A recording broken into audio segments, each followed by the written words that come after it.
As we know, we call you Colonel Vineet. We are excited to hear the story. And when I have gone through your LinkedIn, I saw that it is mentioned Colonel Vineet Sena Medal. So I want to understand that Sena Medal. Firstly, Sena Medal is a gallantry award which is given by the President of India and defense services officers or anybody from defense services officers who's got a gallantry award throughout your life. You can actually suffix. This was the award which was given to me for an action in Siachen Glacier. Sir, I have a question. When you are having this jazba inside you, don't you think about your mother, your wife, your kid? मैं भगवत गीता का एक जो सार है, I can only tell you the essence of Bhagavad Gita. I also came from army and I came to a corporate where I actually knew nothing. But then I brought in a lot of understanding from the army, right? And that basic understanding was that I have to take my team along with me. We heard three things: the boss, the leader, and the officer. We never see this term officer in the corporate. So what's the role of an officer? I mean, how officer is different from leader and boss?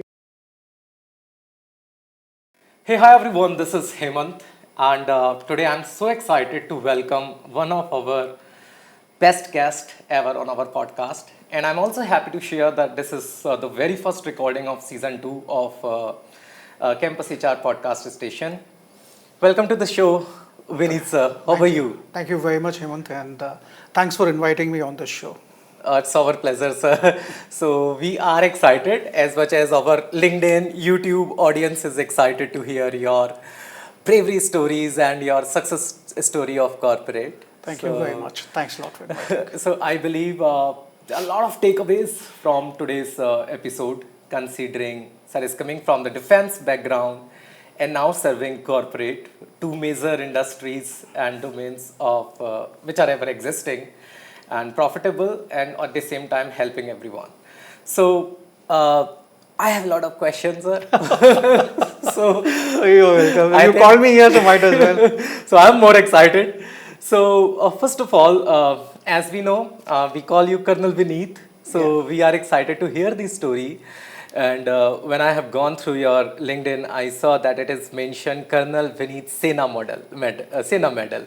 So I want to understand that Sena Medal. Okay, so first you have to understand why it's Colonel Vineet Dev Sena Medal, right? So firstly, Sena Medal is a gallantry award which is given, right, by the President of India. And the army officers, or for that matter, defense services officers, or anybody from defense services officers who's got a gallantry award throughout your life, you can actually suffix your gallantry award with your name. So, I can always carry this, like, there are a lot of people who ask you, why is Sena Medal written against your name, or why sometimes you write SM. I'll be very, sometimes people who don't know what it means. Yes. There was a small episode when I joined the corporate first. So I was also new to the corporate actually. So I had written Colonel Vineet Dev, SM. SM. So there was a lot of flutter. People said, this guy is so high-headed. Why? He's writing senior management against his name. So we know that he's come for a senior management profile, but what's there to write a senior management? So I had to tell them, listen guys, I'm not about senior management. So it's basically a gallantry award which is given to me, and I can retain this award with my name for my life, right? So actually, this was the award which is given to me for an action in Siachen Glacier. Okay. Siachen Glacier. So we only hear these names in stories, sir. Excited now. Yeah. So actually, I was a youngster at that time with just about 2 years of experience in the army. I'd come back from a course and I was posted in Siachen Glacier. Right? At a post which is about 18,000 feet high. So this was an action where and I'm an artillery officer. So, basically we fire long range guns. And I was an observation post officer on the post itself. So I had engaged a particular target, and during the engagement of the target, we destroyed the target, right? It was a very important target for us to take on, and it was an enemy post. But while we were doing it, so enemy was also getting active, and when they got active, they started firing on us. And in that entire thing, I got injured. I had got a bullet wound in my leg and some splinter injuries on my body. So I was being evacuated from the post, but then I always had that kind of a thing. Have I actually destroyed the post or not? Okay. So that thing continued in my mind. So even while I was being administered the first aid in the company headquarters, I overheard a conversation from the company commander on the radio Okay. that the post is firing again. So that was something which was like I had been firing on that post and the post is still active. So I think that was the time when I just came out of that thing that no, I will not get evacuated right now. I will go back to my post and Okay. will destroy the post again. So I was actually moved back to the post. They pulled me in a boat on the snow, and we destroyed that post. And thereafter, we got I got evacuated and brought down. So for such kind of a gallant action, they, honored me with us. Sir, I have a question. So, when you are having this jazba inside you, don't you think about your mother, your wife, your kids, or a Bhagavad Gita पढ़ी है आपने? जी बिल्कुल पढ़ी है. पढ़ी है? Okay. मैं भगवत गीता का एक जो सार है, I can only tell you the essence of Bhagavad Gita, and this will answer your question. In Bhagavad Gita, the Lord Krishna basically answers only one question for everyone. Okay. Through Arjuna, and that one question is, who am I? Right? And because that was the basic doubt which Arjuna came up with, is who am I? You're making me fight against my own people. Yes. So it was basically an identity crisis for Arjuna. He didn't know why he was doing it. Got it. So Krishna told him that, what are you right now? You are a soldier, you are a commander, you are a leader, and your job at this point in time is only to fight. You can't see who's sitting in front of you, whether it's a relative or no relative or something. Your job is to go and fire and fight. So he resolved that identity crisis for Arjuna, right? And Bhagavad Gita in one sentence is, wherever, whatever, whenever you are, be 100%. Be 100%. So when you are there on a post like this, the only thing on your mind is my task, my role, I am here, that's the enemy, that's my job, might as well do it. Now I don't know what happens behind. When I'm not there, then in any case I'm not to get worried about it. So that's all right. So it all happens. You don't take a step back at that point in time thinking as to who's behind, who's that. That's your job. You're supposed to do it. You've been trained for this. And more than that, there are so many people with you. Your troops are there looking at you. If you take a step behind, the entire company, platoon or whatever, is just going to run away from there. You can't have that. So that's a kind of trust that you build, that I am here, I will do it, and they do it with you. Otherwise, you have a family, they also have a family. Everyone, yes. So if they have a family and you try and show that kind of a thing or a doubt in your mind at that point in time, so they will run away. That's not how it is supposed to be. We are not trained like that. Yes. So that's how the whole thing is. So I draw my inspiration from... Okay, very nice, sir. And I think that I got a major takeaway from just your one sentence, that whenever we are working in our office in corporate, so we says, hey, this is not my job. I'm at 6 p.m. Sorry, I cannot do it. And I have to go back home. I have my personal life. So we do understand. But there's a lot of effort put by the definitely the leaders like you to take company where it is standing today. A lot of efforts has already gone, which is very difficult sometimes for employee to understand. And I believe that the leaders who are reaching on your level has already given a lot to all the industries, sacrifices, devotion, time, the very personal time of your loved ones you have invested in the companies to take them where they are standing today. So that's how we grow up in an grow up. organization. You see, I'll just add on one thing here. When somebody feels like that, that's not my task, this is not what I am supposed to do, I think what is lacking here is his understanding of the purpose of what he's doing. Got it.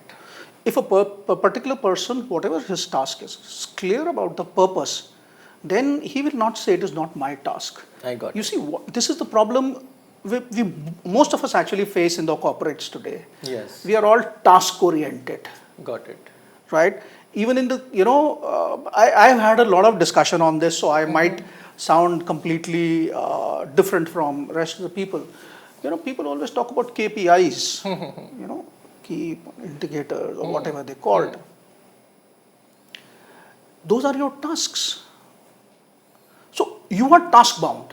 Got it. So once you are only task bound, you will say, okay, fine, I will just do this and I will finish. But the leader doesn't work like that. A leader sees the objective. He sees the purpose. If he's seen the purpose and he's shown that same purpose to his team, he's done his job. Then his team will not say it's not my task, it is his task, it is their task. Then it is the task of the team. If they have to reach there, they will reach. So, sir, any takeaways for the managers, leaders? How can they teach this thing to their subordinates?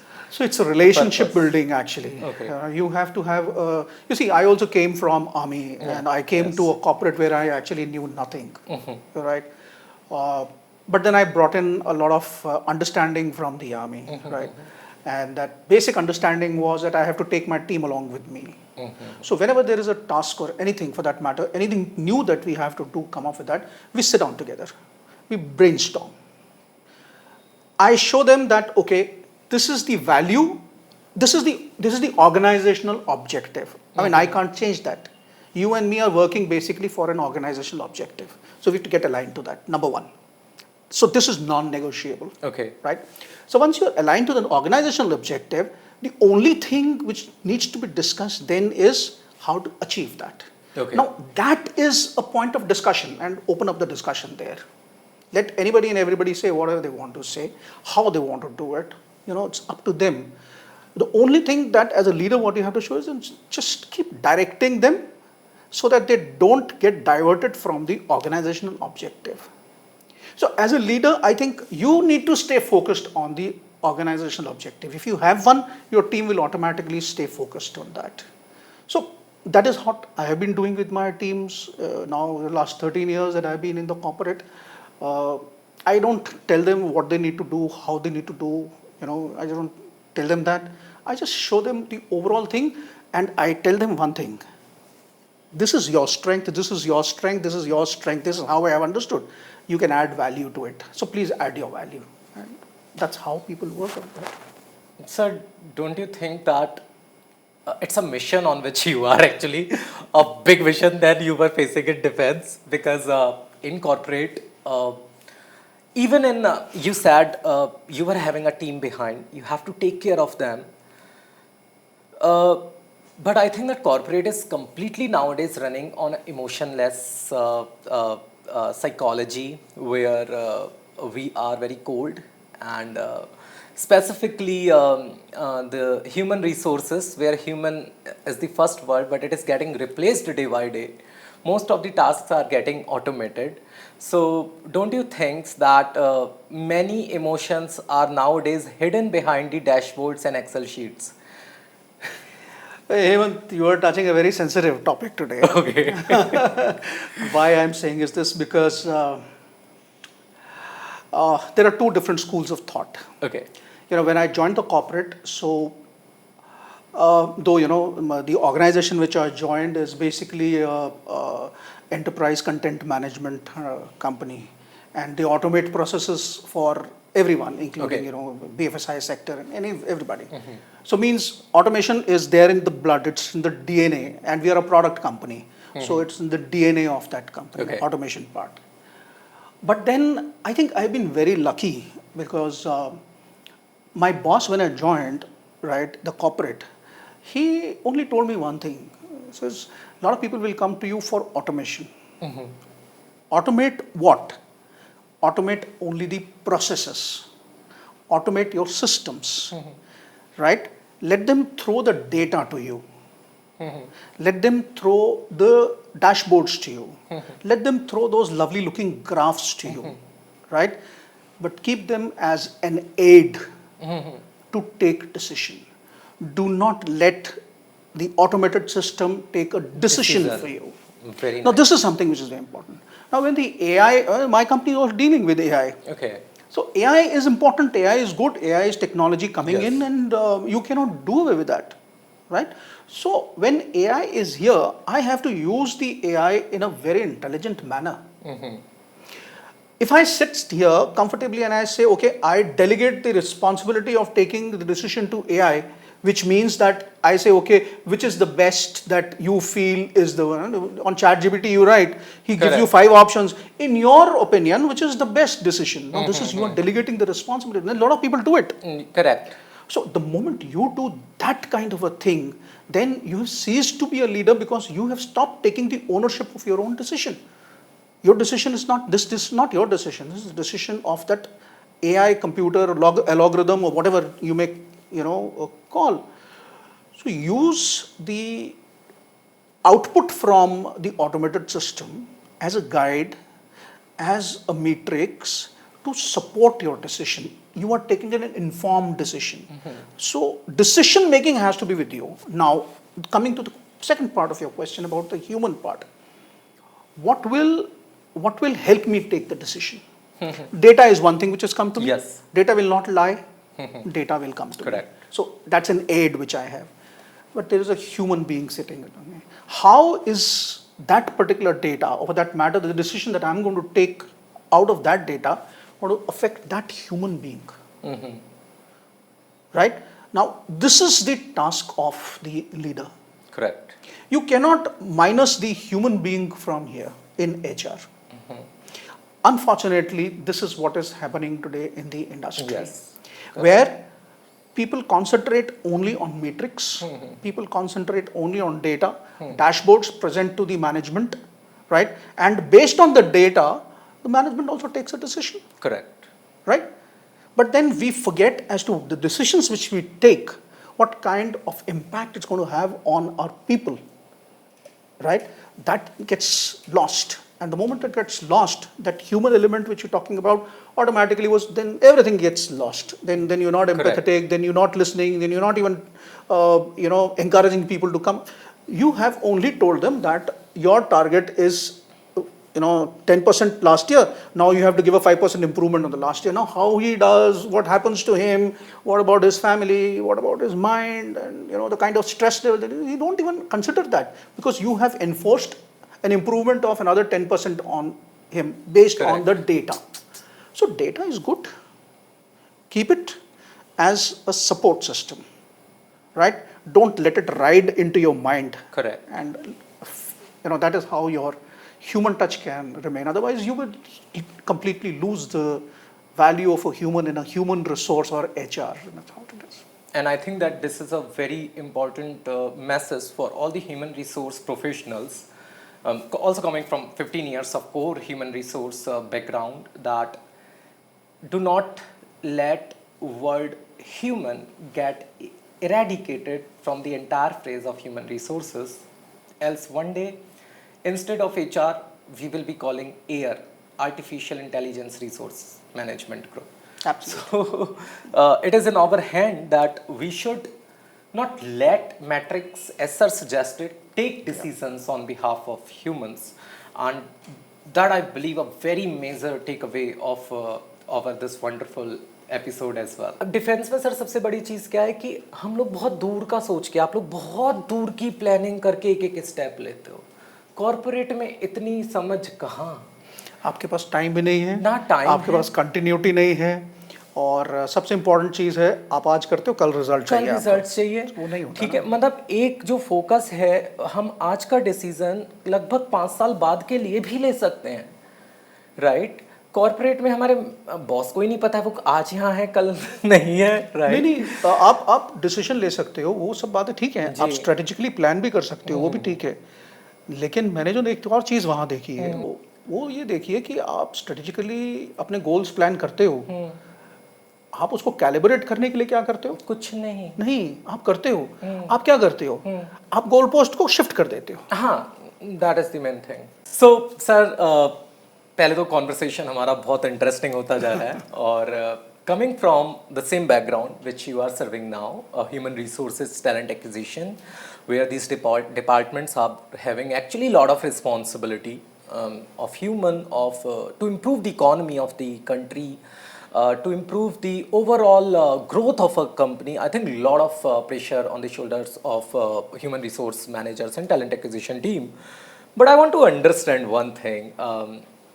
When you were at your workplace and serving India, uh, the escalations which you were getting, I'm not sure what you were calling those, but in corporate we call escalations when something happening wrong, either a wrong drafted email, or your candidate backed out, or there is escalation from the side of a bad email from the side of your client, or your candidate did not join, your candidate quit the project, and moment.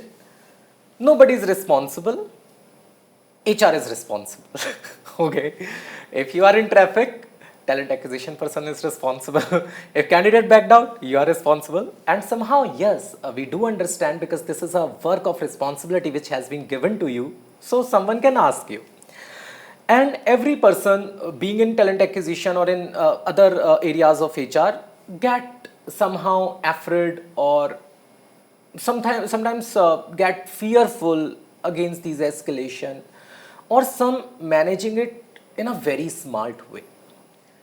So when you see such type of corporate escalations, how do you feel about it, and how the intensity of corporate escalations are different from the escalation which you faced in battlefield, and how were you managing those? Okay, so the 2-3 parts that questions that you asked. I mean, let me say that when I was in the army, Yes. escalations of this kind don't happen. Escalations are different kind of a thing. Escalation comes up only when I, as a commanding officer, suppose you are my officer, you are a major, I am a colonel, I am your commanding officer. Escalation will happen only if I am not able to resolve whatever is happened. Oh, okay. Suppose there is something that has happened, and you were supposed to perform in a different way, and you have not performed in that Got way. it. Okay? So escalation will not happen till the time I am able to handle it myself. Got it. So there is no escalation. Yes, escalations happen if my own integrity, that is integrity of the commanding officer, is questionable. Okay.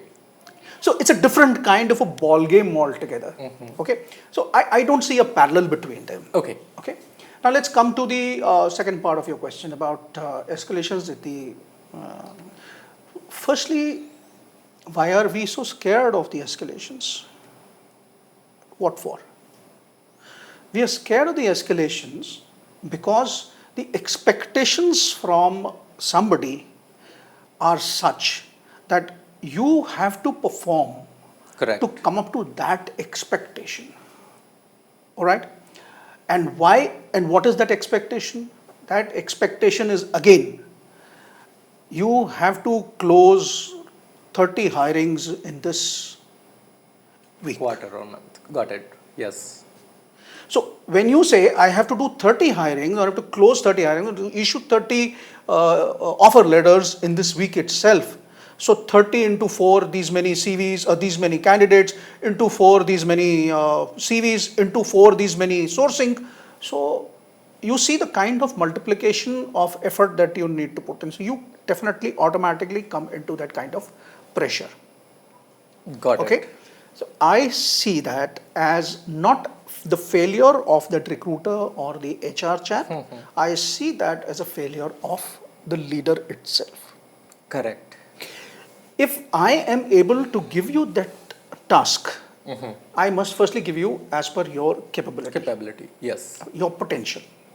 Right? I can't go beyond your potential, or I should not. And for that, I should know your capability, I should know your potential. Right? The second thing, as a leader, if I have to do something so that there is no escalation, because I'm responsible for that escalation after all, Exactly. is I must enable you to perform your task. Correct. If I'm not enabling you to perform that task, and I expect that, I had hired you from a company on that CV in which you had said that you have done this, Correct. so you're supposed to know And you are supposed to perform. So this is the problem with us in the corporate today. We take for granted that I have hired him and he's written in his CV, he's done this, he's got an experience of about 4 years or 5 years, 6 years, 7 years, whatever. And we make a table in our mind. In these 6 years or 7 years experience, he should have done this. Correct. So that is an expectation already there. Right. Now I have not assessed you, right, correctly. I have just gone by your CV and I have hired you and I have tasked you. Correct. Escalation is bound to happen. I have to sit with you. I have to assess you. I have to assess your potential. Once I have assessed your potential, keep your CV away. Once I've hired you, just keep your CV away. I don't care for your CV. I have to see where do you stand. And then I have to enable you. I have to train you. I have to equip you. Right? And after that, I have to give you that kind of space to perform. Correct. If you do not get that kind of space to perform and you commit a mistake, then you will have an escalation. Correct. So, escalation is bound to happen because you're not bound to succeed every time that you perform. Out of 30 hirings, you may succeed in 25, 5 there will be a problem, you may not be able to meet your number. Right? If that is so, that is all right. What am I doing as a leader? Where is my buffer? Where is my buffer? If I have given you 7 days, I must keep a buffer of 4 or 5 days with me. Correct. Right? That's a time I sit with you rather than the escalation. I sit with you and we work together. If required, I enable you further. I give you help. I ask someone else to come with you. I provide you a mentor. I provide you a guide.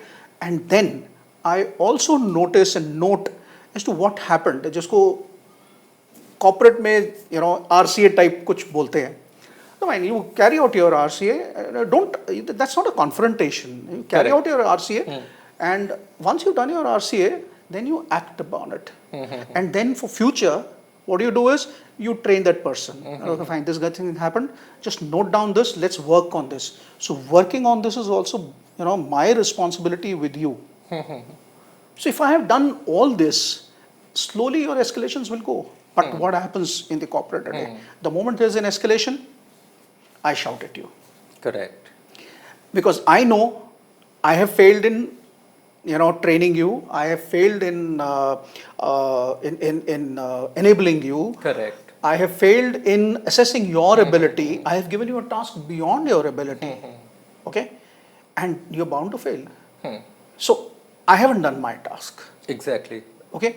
Then the other thing that in this whole game, what happens is, I don't know how to manage my stakeholder. Exactly. Perfectly. I must know how to manage my stakeholder. Yes. Because you see, he is also watching. Right. He is also watching. Your hiring manager is also watching. Correct. Your business leader is also watching. Okay. So I have to work with my business manager also, because I cannot say that, okay, fine, he's a new kid here and, he has to be trained. He's not trained. I'm training him. That is my internal bandobast with my. Correct. But with my business manager, I have to work differently. Right. I have to suggest to him as a leader. Correct. That boss, I'm working with the talent acquisition chap. He's doing his job. It might take. I have to tell him in advance. It might take about 4 or 5 days more. Now, what do we do? So I have to sit with him. I have to take up the projects. I have to sit with the say resource management group, and I have to tell them, all right, let's work on your projects. Let's take 4 or 5 projects. Where can we have a ramp down? I must help him. Okay, fine. This skill, that guy is there. So we can fill up your vacancy for about 10-15 days from that. So there is no business loss with you. In the meanwhile, my guy will hire and the new guy will be there. We can release this chap. We can put him there. So all this kind of mathematics is the job of a leader. Exactly. So it is managing my team member and it is managing my stakeholder. If I am able to do both, escalations will cease. There will be no escalation. And there is one major important miss out which I noticed, that most of the leaders are working to impress their leaders or their bosses. And what's the problem is existing that, for example, if person is getting promoted on a leader post, so actually he or she doesn't have experience as a leader. he has been thought he is a leader, and in corporate there is a misconception that leader is a post. Leader is not a post, it is a title given to you. Not even a title. Not even a title. People are calling you leader. It is not given to you. It is not given to you. And I sometimes get very shocked to see even some leaders are tend to call them leaders. I'm not sure from where this designation all of a sudden came in corporate. And let me be clear to everyone that in corporate you will see the leadership call. So we don't know how come this leadership word all of a sudden came in fashion in corporate. However, this word is actually not existing. This is something a person by choice is calling you his or her leader. You cannot call yourself leader. So that is something you are being notified by your loved ones, the followers who are loving you, the team who is loving you. If your team is loving you, they will call you leader. If they are not loving you, they will call you boss. And one more word is existing, which I want to understand from you, sir. We heard three things: the boss, the leader, and the officer. And the officer. Officer. So we never see this term officer in the corporate. So what's the role of an officer? I mean, how officer is different from leader and boss? Okay, so let's go back to the army. Yeah. Right. In the army, actually, it's more from the perspective of at what level you are working. Okay. And the level of responsibility that you are sharing. Okay.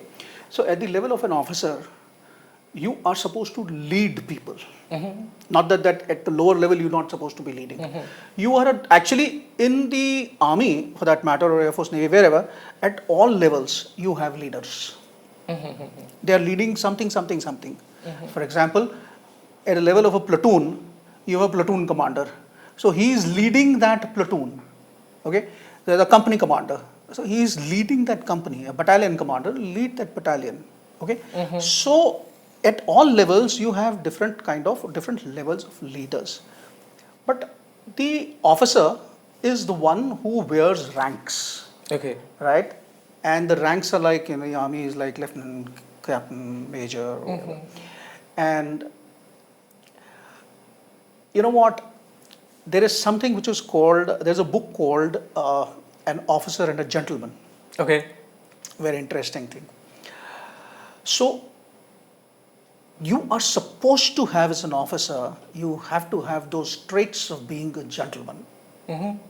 Which means you have to develop trust with people. Mm-hmm. You have to honor the honor code. You have to lead people to the mission or to the battle, mm-hmm. right? Where there may not be a guarantee of success, but you have to do it honorably, so that if something happens tomorrow, then you are taking that kind of responsibility for that failure, mm-hmm. right? Ownership, for that matter. Ownership, आप यहाँ बोलते हो, accountability बोलते हो, whatever you say it here, but वहाँ we call it as responsibility. Mm-hmm. It is, you own the responsibility of these people. Mm-hmm. You are dealing with the lives of people. Correct. So that is what an officer does. Uh-huh. You handle the lives of people. Uh-huh. There is a difference. In a corporate, you are handling the livelihood of people. Oh, yes. Whereas in the defense services, you are dealing with the lives of people. Mm-hmm. So for that, you need to have an officer who's supposed to be a gentleman, right? And he's accordingly a leader. You don't need an officer here, because you see the problem comes up in corporate. Mm-hmm. The moment you have something like an officer, mm-hmm. or something like, these kind of designations that come up. Mm-hmm. I have seen in the corporate where people say that this restricts approachability. Oh, got it. Yes. Mm-hmm. Okay. Initially, when I had joined the corporate, obviously, so, normally they call me Colonel Saab in the corporate, and or somebody calls me Colonel Vineet. But then now you have the generation which is coming up today. Correct. Gen Alpha has already started coming. Yes, exactly. Now they are a different kind of people, mm-hmm. right? The moment you have a rank with you, and you say that, okay, call me Colonel Vineet, then it means you're not approachable. I got your point. So to stay approachable, and that is where the human thing comes up, because I got it. as a leader, right, I have to get close to a kid who has just come from the college. Okay, now I am a professional, he's a professional, and we have to deal with each other on professional basis.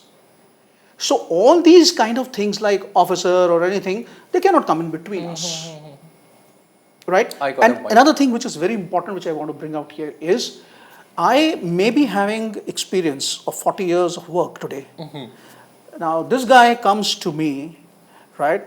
And he comes to me with no experience, but he comes to me with the knowledge of today. Exactly. I may not have that knowledge of today. So if I don't have that knowledge of today and I tried to be an officer and boss around with him, because officer means you're trying to boss around him, Exactly. he will not open up. First thing. Second thing is, I don't have that knowledge. He has that knowledge. How will he bring value to the table? So you have to grant it to him that, okay, you have that kind of knowledge, you have that kind of skill, right, which I may not have. So let's now talk. And let's be honest about it, that I don't know what you know. So there is no ego between me and him. And him. Correct. There is no ego between me and him. And if I don't have an ego between me and him, then I honestly tell him, boss, sorry, yaar, I don't know this, but let's learn from you. So when I say this, so the gap is bridged. And the gap is bridged, so he comes up and he openly talks to you about what he feels. This encourages innovation. See, in any kind of a company or organization where you are making a new product, you need innovation, right? Innovation comes from people like these, because this generation is closest to your customer. They are the ones who are using your applications, right? They are the ones who are so, adept at working on systems and such like things. And they know the pulse of the customer, for that matter, because they are the users, they are the customers themselves. So the solution has to come from them. Correct. I am, officer or something like that, the moment you are trying to create a gap, Correct. which in a knowledge industry for that matter, or an IT industry for that matter, you cannot afford to have that kind of a gap. So that's the reason your CEO is also called by his first name, your HR head may be called by the first name, and I'm lucky they call me Colonel Saab, they give me that kind of a respect, so I'm happy. But if somebody calls me Vineet tomorrow, that's perfectly fine. So far as I'm able to connect with him, it's perfectly fine. So you can't have that kind of gradation of officer or anything. I got your point. So I believe that boss can write his own rules, a leader can write his own rules. However, an officer is not having a choice to create his own rules. He needs to follow a code of conduct and the written rules. He or she may be a emotionful or a person with a lot of emotions, but he cannot show it because he or she needs to follow the rule book, and they cannot create their own rules. So they have a set of boundaries in which they have to maintain the decorum, and they can be emotionless when they are interacting with you, because they are not the person itself, they are the person who are representing the rule book in front of you. And sir said nicely that corporate requires a lot of decisions on the basis of your emotions and on the basis of the current condition and situation. So I have one more very important question, sir. As you told in a very first line when we started discussing that you must know who you are. And Lord Krishna suggested that do not think who are on your back. You are on battlefield or you are at your work zone. We call it karma hi puja hai, and wherever you are working, you should respect and worship that place. But nowadays, when we are going to office, specifically in work from home situation, we don't go office alone. We carry our friends, we carry Instagram, Facebook, we carry the responsibility to reply back to our girlfriends, to our boyfriends, to our wives, to our kids. We are responsible to join the kids' parents meeting also, because mostly parents meetings are nowadays happening at the work days. And we also carry the tension of our home loan. We also carry the tension to buy a new car on this Diwali. We also carry the tension to lie at workplace and to get rid of responsibility. We do not want to join new courses. We do not want to join executive courses, which most of the perfect institution of country are giving to you, because this is expensive. A car of 20 lakh is not expensive, but the education of 50,000 is expensive. We don't want to get certified because certification are expensive and our organization does not help it. And my salary is less, just 2 lakh rupees. What happens in 2 lakh rupees? What happens in 10,000 rupees? So, अपने आप को upgrade करके भी क्या करेंगे? Office वाले पैसे तो बढ़ाएंगे नहीं. How difficult to manage such mindset at workplace. And I believe you all are my friends, our friends actually. We should carry only one thing with us in our suitcase: your laptop and the home cooked food. Now you're legislating to people, right? Oh, it's not easy. It's not easy. And not the responsibility. No, it's not that way. So it's not that way. I what think should let's we put do? the thing in the right context. Correct. Firstly, I'm very happy and glad that when I was young, the methods of communication had not grown like this. So actually, there were no phones, obviously. When I was at in Siachen Glacier, we used to wait for letters. Exactly. We used to write letters. So the letter would come to you after 20 days, 25 days. Correct. Your letter would reach after 25 days. So I think we were already immune from, what was happening at home, or, the situation which was there outside. There were no newspapers coming on the glacier or Siachen. So, we didn't know much what was happening around. We were only confined to what we were doing. So I think that also helped us in being where we were. Yes. But that situation is not so when you are in a corporate. Even Yes. in the army, the situation has changed now because your communication towers have reached everywhere. Yes. Okay, so troops are carrying their phones. This is a challenge which, in fact, I was talking to the commanding officer of my regiment now, who's now in the command. So this is a problem because you get real-time information from your home. Got Okay, my child has fallen down, or he's broken his leg, or there are times that the lady sitting in her village or in her house, she says, "My son has not come back from school, right till now. It's 7 o'clock in the evening, and the Jawan is sitting up in the mountains, right? Yes. And she doesn't know what to do." It's got a lot of things to do with our socio-economic situation also, because earlier people were there with the families. Now they're all independent and units which are by themselves. So she doesn't have to go. She has no place to go. Yes. So what she does, she immediately sends a text message to her husband, who's miles and miles away, sitting on a single post somewhere. Pappu has not reached back. 7 o'clock ho gaya. Now imagine what is happening to that guy over there. Exactly. So he is not immune. I was very lucky that I was immune to all this communication thing because Okay. there were no communications. Oh. So I think you have to put it in the right perspective. Technology, you have to live with it. Okay. So somebody comes with his laptop bag, he will have his phone, Correct. Definitely. right? And he will keep checking his messages on the Correct. WhatsApp. He will go on Instagram. He will go on YouTube or wherever he's supposed to go. He will get calls also. So that is perfectly fine. I mean, let's not delegalize that kind of a thing and say, though it happens even today in the many conferences and all, we normally say, please leave your phone behind. Correct. We do that. There are times that we do that. Yes. But then we know that this phone is not only going to be used by a personal decision, your customer is calling. Definitely. There you may can be a do. customer escalation. There Exactly. is something which the customer wants immediately. Exactly. Or there is a guy who needs your help, who's on the client side and needs your help. You need to go ahead. There is a go live likely to happen and he's stuck with something. You have to do something with that. So you cannot shun the... these are not distractions, but I think this is what you have to take along with you. So to accept that this is going to happen. So how do you work around with that? That is the point. So firstly, it is a very natural thing to get worried. Let's accept it. Exactly. So I, as a leader, right, rather than telling you, why are you checking the phone? Why are you calling?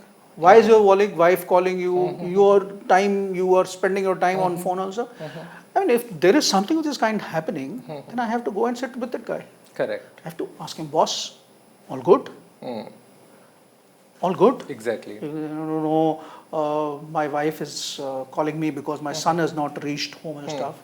See, here is emergency. Here is that human thing. Exactly. Exactly. These are very small things. Right. Here is a human thing. So there's one way of saying, no, yeah, we'll finish off this particular patch first and then we will see. That is a boss attitude, definitely. That's a boss attitude. That is the boss attitude. So leader's attitude is, boss, hold on. Where are you right now? Okay, can your wife handle it on her own? No, she's been running around for the last 4 hours and do you have somebody at home who can help her? No, there is nobody. She is also coming back from office and there is nobody. My mother is not there at home. What do you do in this kind of a situation? Can you stop him? Definitely. Firstly, he will not be able to concentrate on his work. Okay? But then you also need to get that work done. So this is where your leadership skills come in between. Firstly, you have to be very clear with that boy that fine, I am with you. I am with you. I hold your back. I have your back. He has to have that kind of trust in you. Correct. If he has that kind of... for such things, sir, we do have policies also half day and definitely all the leaders are human. Let's not talk about policies. The moment you get into policies, you get into a mode of entitlement. I got it. Please understand. You see, I have a very different take on policies. Understand. Policies are only guidelines. Correct. You go strictly by policy, and that is where the HR of today fails. Exactly. The moment you say, my policy says this, HR has failed. Yes. Policy is only a guideline. Exactly. You have to go beyond the policy. Exactly. Right? When you write a policy, then you don't write how the policy works. You have to understand how is that policy affecting the person for whom the policy is made. Does it affect him positively or does it create a negative sense of error? You know, they might commit errors. So policy is completely different. Yeah, you may have a policy. You say how you can take a half day. Well, that is only to cover your back. Fine. You know, so that I don't have to go back to somebody and take permission that I am sending this guy. But boss, if I am a leader, okay, and my task is there, this is my role. I have to do it. I have to deliver that patch. How I do it is my baby. Okay, if I take that kind of ownership, then I can always say, fine, boss, you go. I will get this thing handled. I get it handled in some way or the other. So that's my ingenuity. Correct. So you cannot as a leader shirk your responsibility from the overall goal that you have achieved. But then at this point in time, this man is not able to perform that But role. sir, as we are taking this episode as our tutorial, most of the managers, leaders will be learning and will be having takeaways. So now my question is, we do understand if someone is in need of help, even I will say, hey, do you need me? Should I come with you? And should I send one of your colleagues with you? Yes. And do you need immediate HR assistant? Maybe we will take care of your medical allowances immediately. Absolutely. But if any management, if any leader is finding that, don't call it leader, if any team is finding that one person is having such issues every day, this person is away from the desk most of the time to deal his family escalations. Okay, some property vivad chal raha hai, or he's having some issues with his family, he's out from the table. We still understand sometimes. Then next time when we are asking, hey, what are the deliverables, where is the report? This person is missing out to manage your things, because you also have to report to your management. You are finding that the mistakes or areas of improvements are repeated. You have to invest only just to discipline this person. Even discipline can be a wrong word here. You are just requesting as a leader every day. Then what a leader should do in such situation? Hemant, if you cannot make that kind of discretion where you identify that a guy is malingering or a guy is being truthful, then you are not a leader at all. So, but the situation Let's understand yes, this. Sir. that's where I think you said earlier also na, the leadership is a title given or something Yes, given. yes, yes, yes. No. Right. For that matter, when I am a leader, I must understand what is true and what is not true. What is malingering, what is indiscipline, right? And what is the fact. Right? There Got are it. things that can happen at any point in time. And there are also things that can happen repeatedly. Right? So all those things can happen. Yes. But then you also have to understand, fine, there is a true person jo bhi hoga na, the right person kind of a person, he will, once he sees that, okay, he sees the side of you where you've helped him, you sent the HR guy along with you, you sent somebody along with him, you may have even given money to him, and all, he will definitely feel, fine, my Yes. need has been taken Taken care of, care. let me Yes. return now. Okay, now you have to see that when that moment comes, when he himself from his own side takes that step and go 4 steps ahead rather than one that he was supposed to Exactly. take. Understand. So if he's doing that, then he's not malingering. Exactly. So there may be a situation again with him, you can help him. But if there is a guy who is only taking from you, not giving back when there is a need for somebody else, or for that matter, this is a team's need, and he doesn't give back to you, you know he's malingering. Exactly. So you have to deal with him in a different way. So you cannot compromise on. I come from a background which is known for discipline. So you Exactly. cannot compromise on discipline. Okay, but then you have to identify who's malingering, who's not malingering, and that Exactly. basically comes from experience and those kind of things.